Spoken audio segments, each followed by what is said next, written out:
love museums. I really do. This may not come as a surprise to most of you, but I really do. I really love museums, and I can trace my love of museums back to this place. This is the Franklin Institute in Philadelphia. Ooh, some Philadelphia people here. So imagine I am getting on the big yellow school bus in my 6th grade to take my field trip to the Franklin Institute. And it's exciting. We're going to the big city, and we're going to see the walk through heart. Ah, you really are Franklin people. You know about the walk through heart. And then there's this huge locomotive that actually moves 12 feet. It's in a building, so that's really impressive, right? And then we end up in the Hall of Physics. Now, I'm 12 years old. What do I know about physics? But I became completely intrigued with this sand pendulum that would make these beautiful patterns. They were just gorgeous. And, it was just kind of this amazing experience that came in handy about 8 years later when I was in college. And I was in a design class, and we needed to show, in an artistic way, something physical in the world. And I remembered this sand pendulum. And it was 1978, so there was no internet to look it up. Like, I Googled les Joues figures and found it immediately. I actually had to spend research time in finding out how to do les Joues figures. So I set it up in my dorm room, and I let the pendulum swing, and it was a mess. I mean, it was a mess, but I got an A. And it was just this amazing experience that I kind of pulled out of my memory of experiencing something that wasn't in school, but that actually had a profound effect on me. It really came back I started to really think about this, like all the things that we experience as children, how do they really affect you? And this really, my experiences at the Franklin really became very direct, because soon after I graduated from college, I actually ended up as the assistant director of exhibits at the Franklin Institute. So my experiences were really, really direct. And when I was at the Franklin, I started to really look at scientists and artists. So I was the artist in the Science Center. And the thing I came to realize is that scientists and artists are always going through the same process. They're always questioning their model of the world. They're always seeking their truths. They kind of live in the gray, but they're always questioning their model. And they do it in so many different ways. But I also realized while I was at the Franklin that children are doing the same thing. They're always questioning their model of the world. Whether it's, jumping from stone to stone, how far can I jump? In this case, plastic pieces. But they're always kind of doing that. And then they're always asking kind of the big questions that we kind of forget to ask, like, why do we die? Why is the sky blue? These are kind of burning issues for kids, and they're always testing out what they think is their truth. And then they get to school,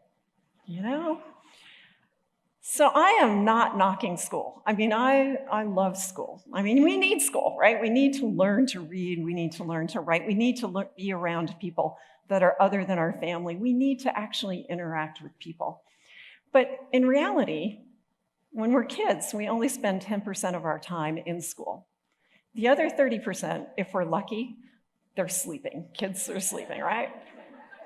And 60% of the time we spend, or kids spend, in what we like to term informal learning settings.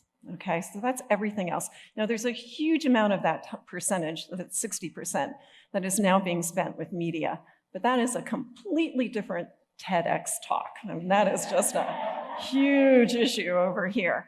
But what we're really interested at the museum is the time that people spend in this kind of place. This is our museum, the Children's Museum of Pittsburgh. And we're really interested in how we can actually create spaces for families and children to question their model of the world, right? To really think differently about things. And we think that it has to do with a couple of things. First, it has to do with design. Designing spaces that kids can feel that they can, kind of be free to explore different ideas. And kids appreciate good design. They don't always need primary colors. I'm always kind of amazed at the primary color thing. They really appreciate good design. Like, that is why kids find cardboard boxes so much more interesting than the toys that came in them. I mean, if you think about the beauty of the cardboard box, right? That is a beautifully designed thing, right? And kids know it, right? They really do. We also think that designing spaces that kind of really look at creativity, curiosity, and joy, that's really crucial. Somehow we've taken the joy out of things. Isn't that sad? Taken the joy out of learning. But if we actually think long and hard about it, we can actually create spaces that are, filled with all those possibilities. We also think that it has to do with both art, and when we marry art with science writ large, something magical happens, because we get back to this notion of questioning our model of the world, just the same way that artists and scientists are doing. And we do it by actually commissioning pieces. This is a piece by Camille Utterbach, marries technology and art kind of beautifully. It's kind of a signature piece for us. We also have it on the whole exterior of our building. This is by Ned Kahn. And it is a wind sculpture, and it has the most beautiful wind patterns on, You know it, right? Okay. Yeah, I have to say that there was one day that I came and I was having a rough day and the building was just activated. And I actually sat in my car and cried because it was so beautiful. And I never cry at work. People here who work with me know I never cry at work. But it was so gorgeous. It all starts at the lobby, right? The lobby of the museum at 2:30 in the afternoon is, maybe some people would call it chaos, but I like to think of it as the center of the universe. We've got people buying tickets, we've got people trying to get their kids' coats on to leave. There's a 2-year-old melting down because 2-year-olds always melt down, and there are kids playing on the lights on the floor, and then our kids that are in our preschool are waiting for their parents to pick them up. In fact, it's so much fun to walk through the lobby. A couple of weeks ago, I walked through, and there was like a 5-year-old boy, and he was tormenting himself as well as his mother by saying, "But I don't want to leave. I want to live here forever." So when was the last time you heard that said at a school, So what happens if we create spaces that can actually have that kind of impact on kids? The sounds of the museum are just so varied. The laughter in the garage, the stairs that tell you they love you when you walk up them. I am especially fond of that. They make your day. But there's also kind of these sedate moments, and it's in the studio where kids are actually creating, whether they're pulling a silk screen or creating a sculpture. They really take their work seriously, and I think it's okay that kids can be quiet sometimes in spaces. And I think all moms and dads can appreciate that too, because they're thinking deeply, and they're actually challenging their model of the world. Of course, the most favorite exhibit is the water play, and God knows what's going on there, but so all of these things are really kind of happening at the museum, but we started to really think about, because we're always questioning our model of the museum, what actually is important. Historically, museums put their most prized possessions on display or in their collection, whether it be, the masterpieces, the grand masterpieces, paintings, or the Apatosaurus skeleton. But in this day and age, we are starting to wonder what really is important. What could we do? And we decided that maybe it's actually the communication between people.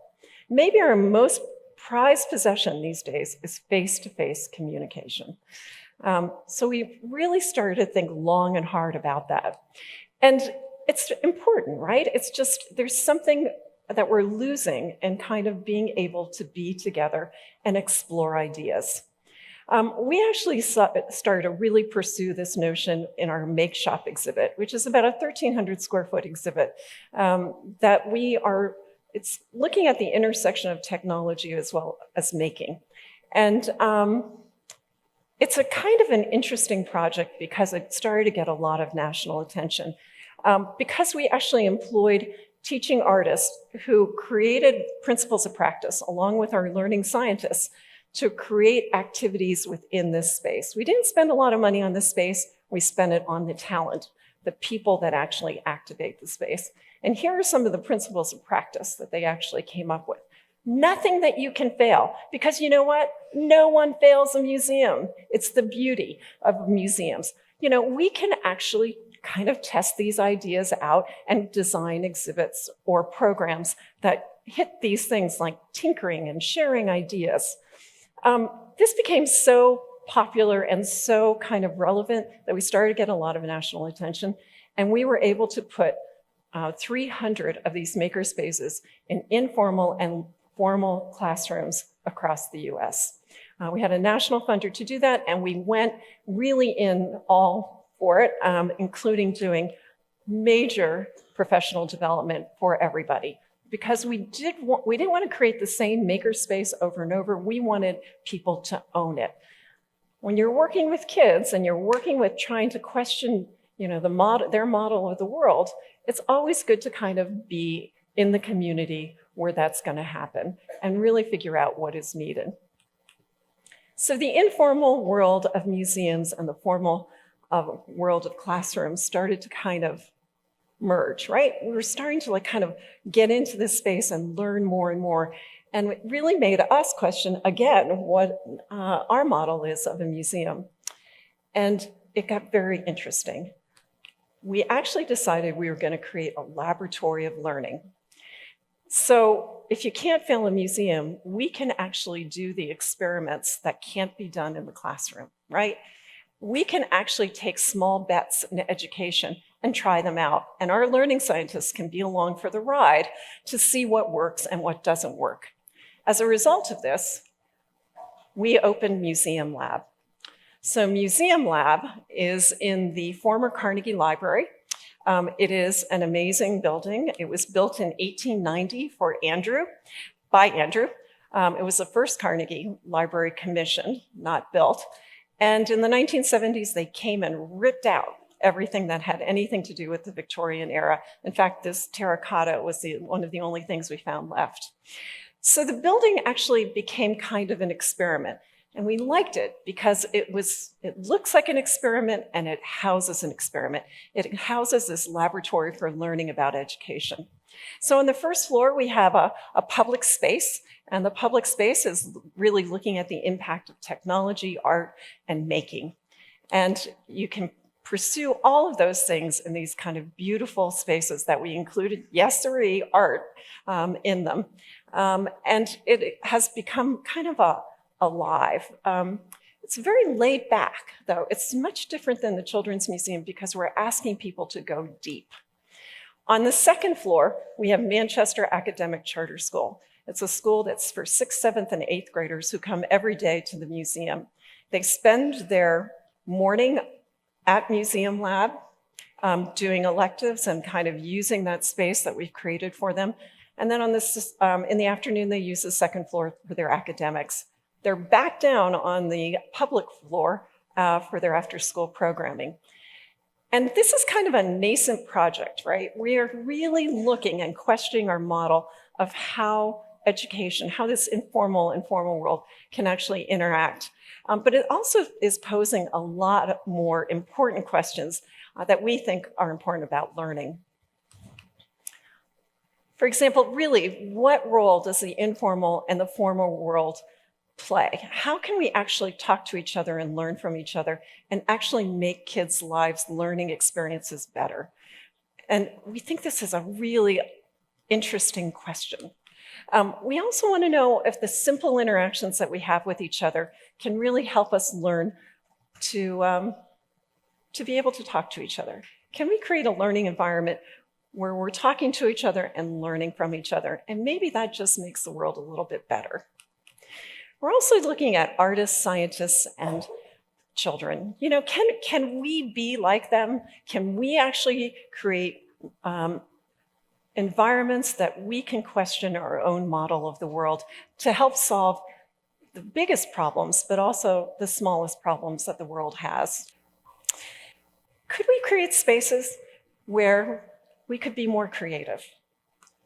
Could we create spaces where we could be more curious?